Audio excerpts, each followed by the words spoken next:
வணக்கம் மக்களே. எனக்கு மட்டும் ஏன் நான் ஒவ்வொரு தாட்டி காலேஜ்லேருந்து வீட்டுக்கு வந்தால் மட்டும் இது மாதிரி விஷயம்லாம் நடக்குதுன்னு சத்தியமாக எனக்கு தெரில. இந்த தாட்டி ஆயுத பூஜை லீவுக்கு வந்த என்னை பார்த்து எங்கள் அப்பா கையில் துண்டை கொடுத்து வாமகனை காட்டுக்குன்னு சொல்லிட்டு போயிட்டாரு.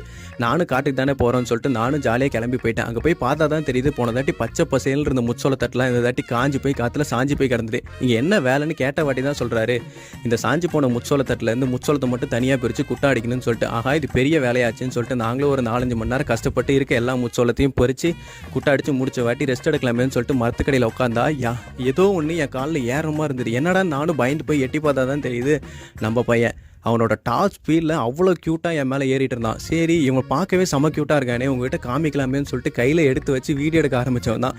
என்ன ஆச்சுன்னு தெரில, வெக்கப்பட்டு என் கை ஃபுல்லாக ஓட ஆரம்பிச்சிட்டான். அவன் எந்த லெவலுக்கு சின்னதாக இருந்தானா என் கையில் வச்சானா அவன் இருக்கானா இல்லையான்னு கூட தெரில, அந்த லெவலுக்கு க்யூட்டாக இருக்கான். சரி, நம்மளை பார்த்து பயந்துட்டான் ஆடுது, அதனால தான் ஓரானேன்னு சொல்லிட்டு நானும் கஷ்டப்பட்டு அவன் ஃபேமிலி மெம்பர்ஸை கண்டுபிடிச்சி அந்த ஃபேமிலியோட அவனை சேர்த்து மக்களே. அண்ட் இவனை உங்களுக்கு பிடிச்சிருந்தா மறக்க நம்ம வீடியோக்கு லைக் பண்ணுங்கள். அண்ட் இந்த வீடியோ வந்து உங்கள் ஃப்ரெண்டுக்கு ஷேர் பண்ணுங்கள். அண்ட் விஷ் யூ ஹாப்பி ஆயுத பூஜை.